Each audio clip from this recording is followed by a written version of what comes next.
le sous-sol ne change jamais. S'il est bien un monde qui reflète au mieux notre histoire locale, c'est bien l'univers du dessous. Que reste-t-il aujourd'hui de notre ville première ?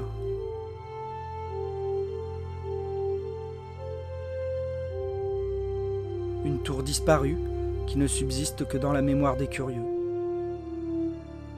Quelques pierres angulaires, ici et là. Finalement plus grand-chose. Pourtant, tout commença sous terre, et le sous-sol ne change jamais.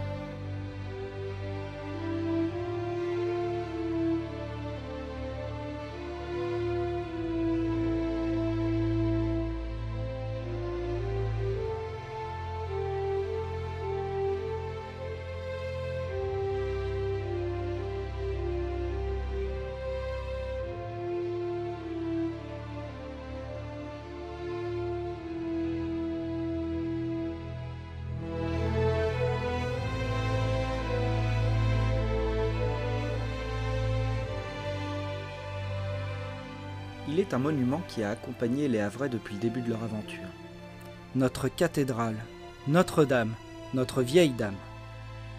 Elle a connu la Malmarée, le géant François Ier. Elle a vu battre au vent le drapeau anglais au-dessus du Havre.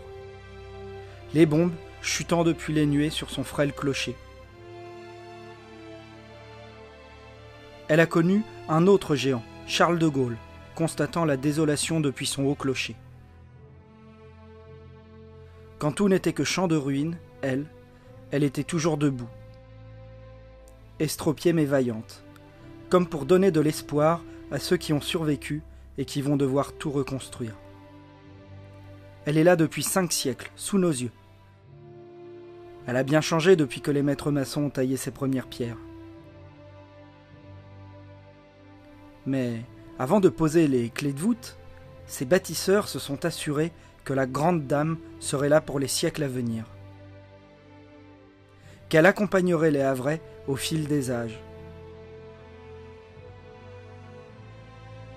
Et tout commença sous terre.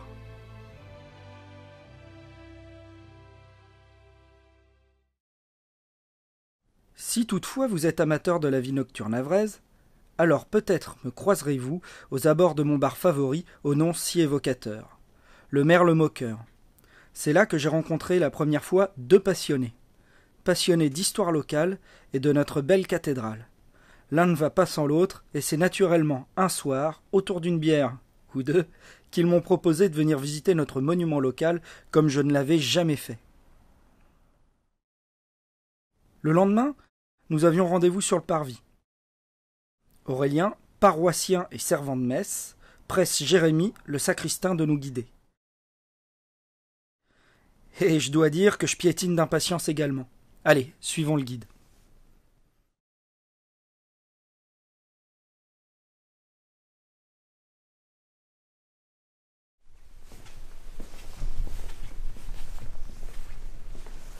Alors, il faut savoir c'est que l'histoire de cette église est bien plus ancienne que celle de la ville, car on trouve d'abord des traces dans les chroniques d'une chapelle Notre-Dame de Grâce vers le XIIIe siècle. Et l'édifice que nous voyons ici fut bâti plus tard. Entre deux, il y a eu une première chapelle rebâtie vers 1517-1520, qui fut détruite en 1525 par la Malmarée. Et puis une autre chapelle est donc reconstruite et réagrandie vers les années 1538. Il faut savoir que la première guerre de religion fait beaucoup de dégâts. La dernière chapelle est en mauvais état. Il faut reconstruire une nouvelle église et en plus, les habitants étant de plus en plus nombreux, il faut une église avec une meilleure capacité. Donc en 1574, on décide de construire une église beaucoup plus grande et le chantier est d'abord donné au maître de maçon Nicolas Duchemin. Il construit donc à partir de 1574 et en 1598, il décède. Et à ce moment-là, l'église est terminée au niveau du transept, tous les piliers sont construits. Et nous avons mis une épitaphe au niveau de l'endroit où le chantier s'arrêta lors de son décès.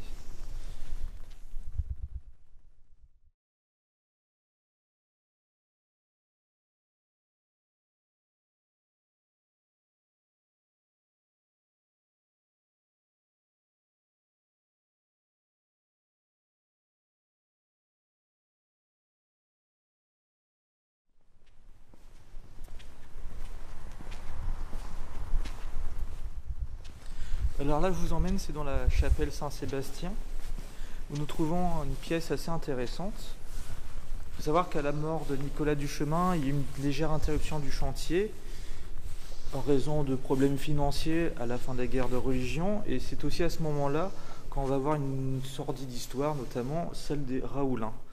Il faut savoir, c'est que les trois frères Raoulins sont les fils d'un avocat qui était très favorable à la Ligue catholique. Et le gouverneur de l'époque, qui venait juste de retourner sa veste à la fin de la guerre, voulait montrer un peu un geste de fidélité envers le nouveau roi Henri IV.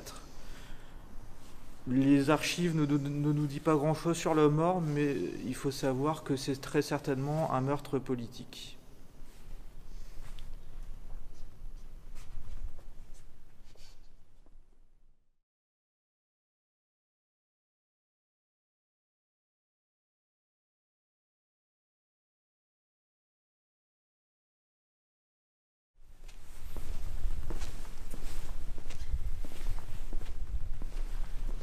Il faut savoir c'est que l'histoire de cette église fut mouvementée. Le chantier se termine en 1605 d'abord avec le transept, puis de 1610 à 1638 la grande façade et l'orgue que nous voyons au fond de la nef. Et de 1638 jusqu'à nos jours, l'église connut un certain nombre de malheureux événements. Le bombardement de 1694 puis celui de 1759 ont endommagé l'église. D'ailleurs, il reste toujours une trace actuellement aux archives municipales qui nous donne un témoignage de ce bombardement de 59. La Révolution détruisit un grand nombre de mobiliers. Mais le plus important reste celui de 1944, le 5 septembre, qui laissa des stigmates indélébiles dans cette église.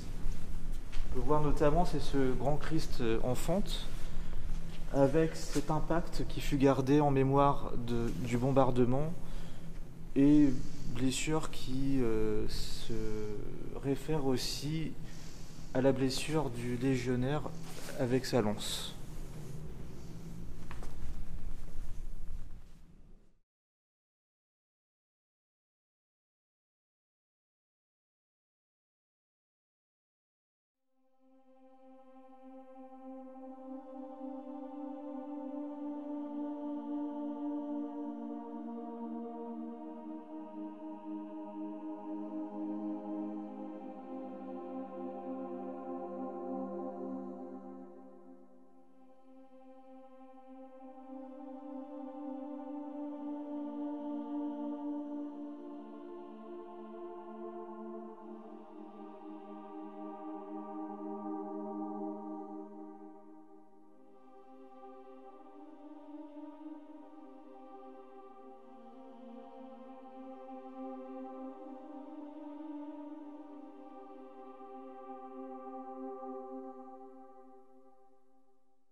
Après 1944, les décennies à venir vont être consacrées pour la reconstruction partielle de l'église et la remise en état du bâtiment.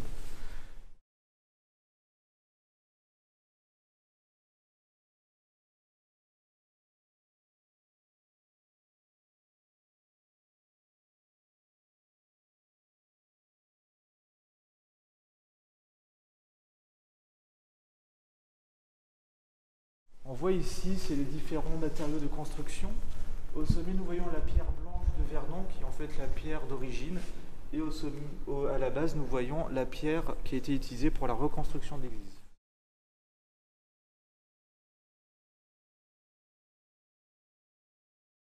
Mais du coup, où est-ce que se trouvent les plus vieilles pierres de l'église Notre-Dame? C'est une question intéressante et pour cela, il va falloir que nous nous dirigeons vers le clocher.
Donc tu m'as demandé où se trouvaient les pierres les plus vieilles de l'église Notre-Dame, et c'est plutôt ici qu'on va trouver les premières pierres.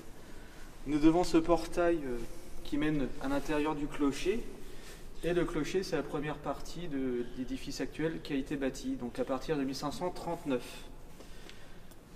C'est là que nous trouverons les anciennes pierres, mais je me demande vraiment où se trouvent les toutes premières pierres qui ont été posées.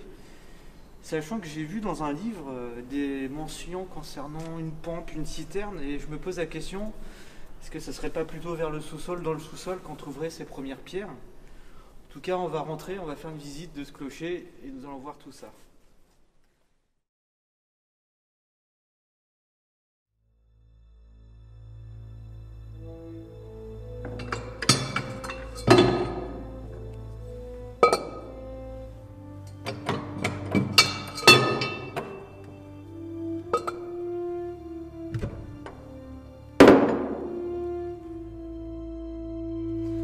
Alors nous voici, c'est devant l'entrée qui mène à un escalier descendant et elle mène vers une salle souterraine. Tout d'abord un couloir et ce qui semble être peut-être une entrée de canalisation, mais c'est pas tout à fait sûr. Descendant cet escalier, nous trouvons finalement sous le clocher lui-même une grande salle, pas très haute de plafond, qui est aujourd'hui en partie inondée, environ 1,60 m, qui sert donc de citerne, qui servait en tout cas. On y trouve d'ailleurs au niveau de la voûte deux grands trous qui sont les accès pour la pompe de la citerne. Mais en plus de cette fonction de citerne, on peut supposer qu'elle a eu d'autres fonctions. On a une porte avec les traces d'une sorte de porte en métal assez lourde.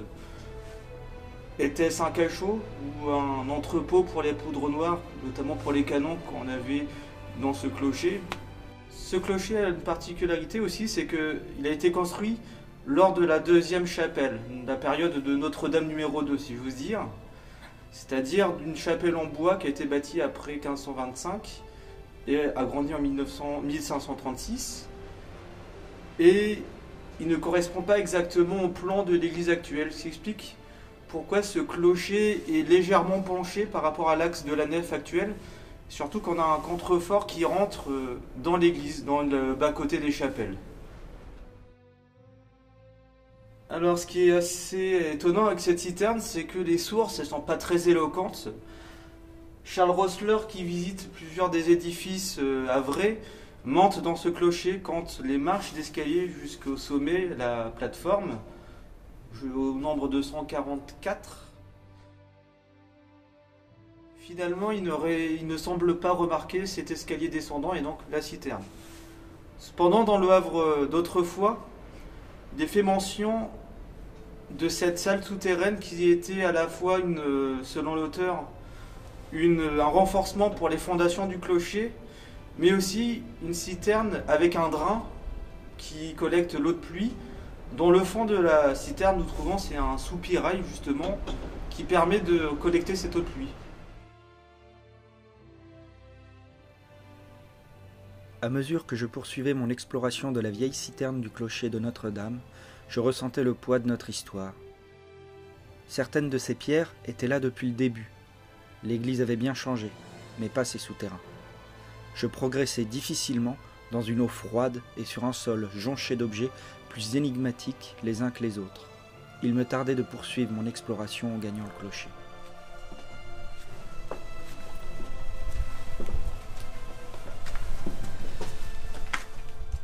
Ici, nous avons cette petite ouverture. Et l'histoire nous dit que lorsque les Anglais et les protestants prennent la ville du Havre, les catholiques se sont réfugiés dans cet escalier du clocher et avec des arquebuses se mirent à tirer sur les Anglais qui répondirent. Et à l'extérieur, au niveau de l'escalier, nous voyons beaucoup d'impacts liés à ces tirs d'arquebuses.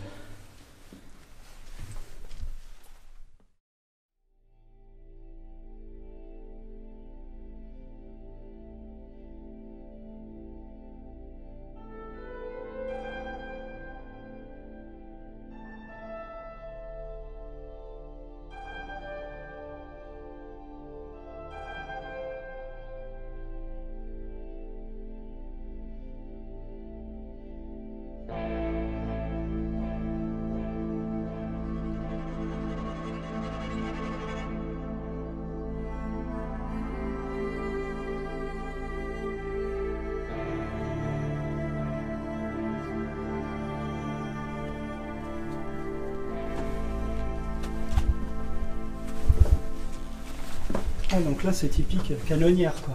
Ouais. Puis il y en a qui sont régulières et d'autres qui sont une forme un peu plus irrégulière. Il y a Marie Le Goff dans son livre qui nous raconte que, dans ses chroniques, qui nous raconte que certaines meurtrières ont été recreusées en urgence parce qu'il manquait d'ouverture pour tous les soldats catholiques qui s'étaient réfugiés dans cet escalier.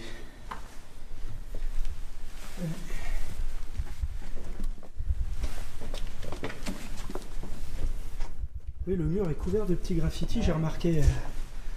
Ah, ce beau petit graffiti, Michel Beuze ou Beuzé, avec ce beau navire, avec les armoiries sur les voiles.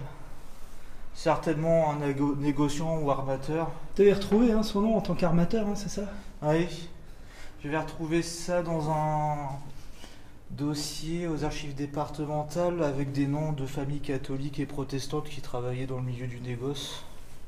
Et là, c'est celui-là, il a une histoire aussi, tu m'avais dit, hein?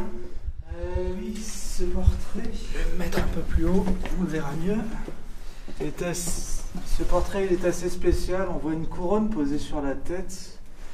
Et il s'agirait en fait d'un portrait de François Ier, dont le modèle serait pris sur la pièce de monnaie d'un testan d'argent. Cependant, on peut penser que ce portrait a été fait au XVIIe siècle. On voit le col avec le rabais typique de ce XVIIe siècle.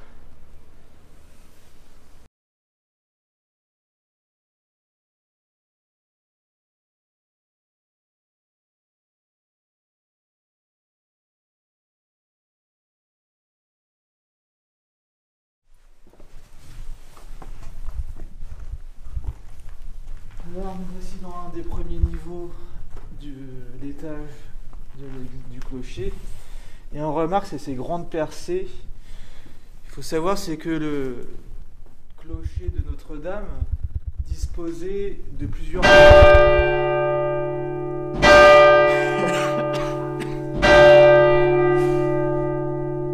J'avais oublié ce détail technique. Et il faut savoir c'est que ce clocher disposait en réalité de plusieurs canons. Il faut savoir c'est que c'était lors de sa construction la plus grande tour qui a été bâtie dans la ville. Et du coup, on utilisa ce clocher aussi de point de vue stratégique. Et à plusieurs niveaux et sur la terrasse étaient disposées des coulevrines pour défendre la ville du Havre du côté du port et du côté de l'intérieur des terres.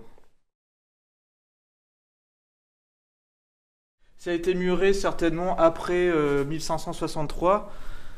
Les Anglais ont pris la ville et ce clocher et ont utilisé des canons contre les armées royales. Le roi de France, pour punir les Havrais, mais aussi pour cesser ses bombardements, fit détruire la grande flèche qu'il y avait au sommet de l'église, qui était beaucoup plus haute que la flèche actuelle. Et la ville étant reprise, on décida de mettre aux arrêts l'utilisation en tant que tour d'artillerie de ce clocher. Et on voit bien quand même c'est la façon dont le mortier à chaux était réparti un peu d'une façon médiévale avec ce gravat très grossier afin de combler les espaces entre les pierres. On dirait des galets de la plage. Hein. Oui, ça ressemble beaucoup. On voit du silex aussi bien noir que gris qu'on peut retrouver sur nos plages. Très clairement, cette tour n'avait pas qu'un objectif religieux et que de façon très claire, il y avait une volonté d'en faire une tour d'artillerie et d'en faire un réel beffroi comme on trouve dans le nord de la France. Alors ça ce qu'on appelle la cabane des sonneurs, c'est ici où le sonneur de cloche pouvait vivre un tant soit peu, et c'est d'ici aussi qu'il contrôlait toutes les sonneries des cloches qu'on trouvera dans l'étage supérieur. Alors Alain, tu t'y plais bien ici? Ah bah il fait un peu froid mais bon on fait avec. Donc ici on a un des restes de l'ancien mécanisme qui servait à faire fonctionner l'horloge et puis aussi à actionner les cloches qui étaient au-dessus de façon avec de la tringlerie en définitif. Et là on a ce qu'on a aujourd'hui, c'est une horloge moderne électronique. On va reprendre l'escalier et puis on va arriver dans les cloches. Bon, on se retrouve dans les cloches.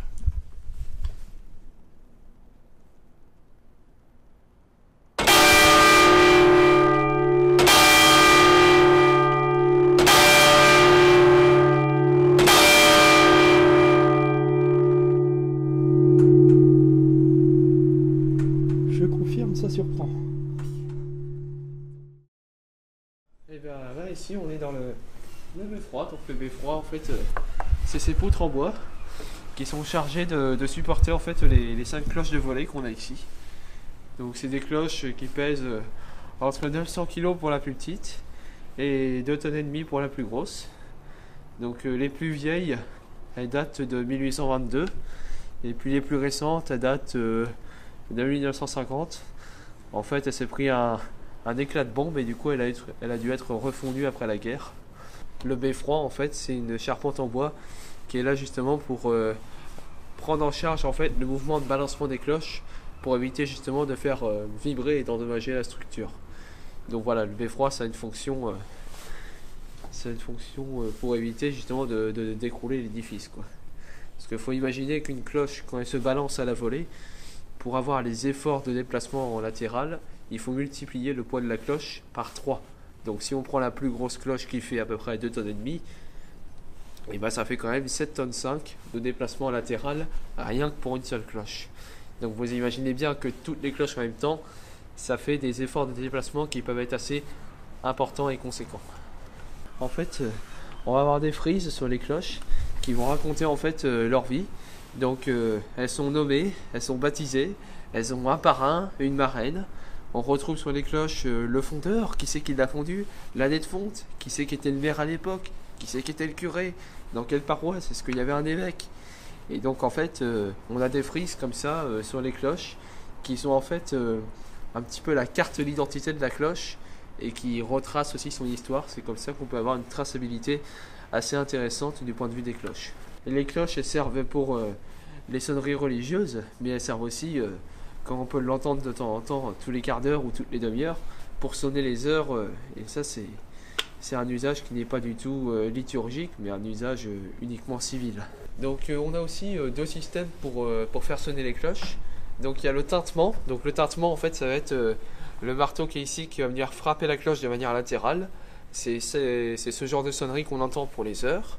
Et puis on a la volée. Donc la volée, en fait, on va avoir un moteur qui va être au-dessus, une roue avec une chaîne, et en fait le moteur va tourner dans un sens, puis dans l'autre, et petit à petit, en fait, il va faire en sorte que la cloche va partir à la volée. Et puis c'est le battant qui est à l'intérieur qui va venir taper la cloche à peu près en haut des poutres. Donc ça, c'est le mode de volée, c'est le mode de sonner la cloche qui est le plus puissant.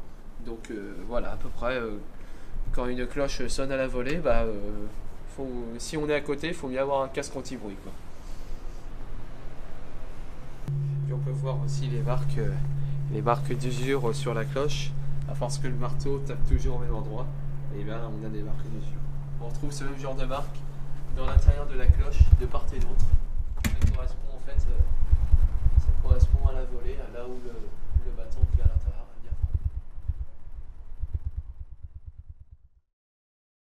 La tour livrait ses secrets pour mon plus grand plaisir de curieux.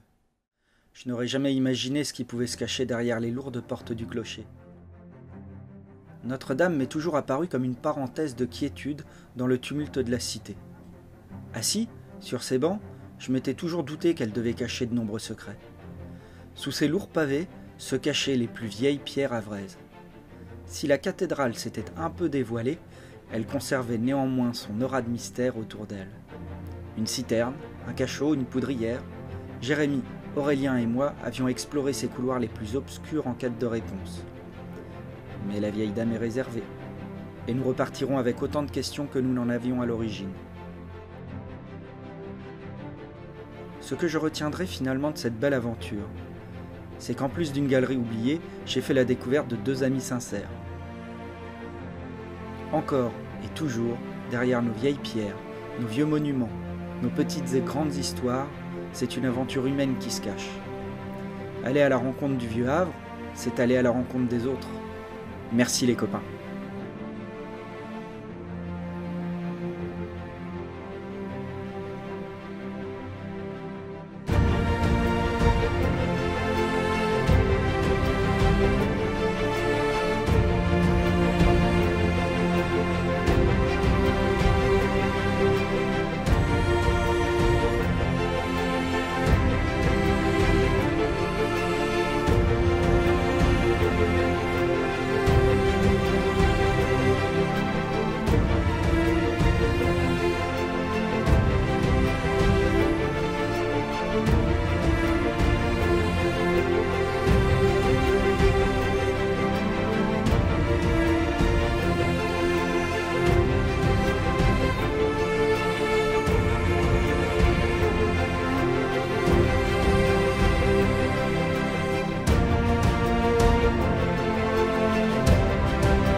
Et quant à moi, je regagne la rue de Paris.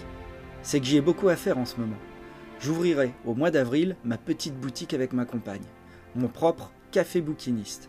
Alors en attendant le prochain film, je vous dis à très bientôt les curieux et les curieuses. Autour d'un café, d'un vieux livre, ou au détour de l'une de nos rues chargées d'histoire.